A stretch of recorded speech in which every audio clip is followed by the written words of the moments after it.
ولما نظر الحسين إلى جمعهم كأنه الداعي رفع يديه بالدعاء وقال: اللهم أنت ثقتي في كل كرب ورجائي في كل شدة.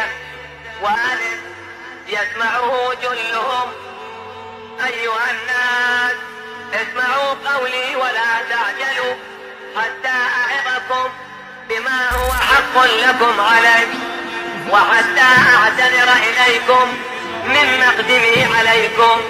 فإن قبلتم عذري وصدقتم قولي وأعطيتموني النفس من أنفسكم كنتم بذلك أسعد، ولم يكن لكم علي سبيل.